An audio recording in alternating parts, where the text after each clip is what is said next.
Good morning বন্ধুরা, এখন ঘড়িতে বাজে সকাল 9টা আর আমার ব্রেকফাস্ট তৈরি হয়ে গেছে। তো বন্ধুরা, ব্রেকফাস্ট নিয়ে বসে গেলাম। আর আজকে ব্রেকফাস্টে আছে আমার ম্যাগি করেছি, আর তার সঙ্গে আছে ডিম সেদ্ধ আর একটা কলা। তো বন্ধুরা, আর দেরি নয়, চলে এসো সবাই, আমরা আনন্দে একসঙ্গে খাই।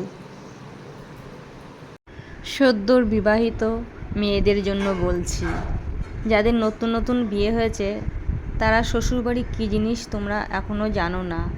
যাওয়ার পরে বুঝতে পারবে যে তোমরা যা কিছু শিখে এসেছো বাপের বাড়ির থেকে সবই উল্টো, তোমরা কিছুই শেখোনি।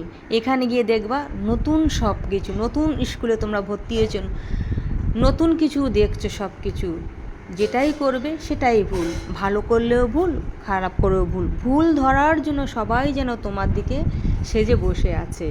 কোনটা যেন, কোথায় জলের গ্লাস রাখছো, কোথায় চায়ের কাপ রাখছো। তো যাক, চায়ের কাপটা বলতে আমার মনে পড়ে গেল, আমার বিয়ের পরে মেজো ননদের বাড়ি নেমন্তন্ন ছিল। মানে প্রথম প্রথম তো সব ননদরা ডেকে ডেকে মানে নেমন্তন্ন করে খাওয়ায়। তো তোমাদের দাদাভাই আর আমি মেজো ননদের বাড়ি যাব। তো সকাল সকাল উঠে যাই, চা টা করলাম, করে এবার খেয়ে দিয়ে এবার দেরি হয়ে যাচ্ছে, তোমাদের দাদাভাই বলো চলো চলো। তো সেখানে আমি ভুল করে মানে চায়ের 2 কাপ রেখে আমি চলে গেছিলাম, মানে সেটা ধোয়া হয়নি।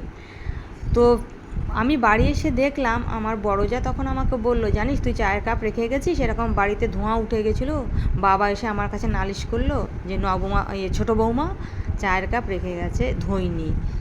তা বন্ধুরা, সত্যি আমি বাড়ি এসে দেখলাম, হ্যাঁ সেখানে আমি আর তোমাদের দাদাভাই 2 কাপ হবে, কিন্তু সেখানে কাপ ছিল 3টে। তার মানে আমার নজা তার কাপটা ওখানে অ্যাড করে রেখে দিয়েছে, মানে ঝামেলাটা আরও বড়ো সড়ো মানে বানায়। মানে জিনিসটা দেখাচ্ছে যে 3 দিন ধরে জমা করেছি, মানে এই রকমই আমার সঙ্গে দুর্ব্যবহার করতো।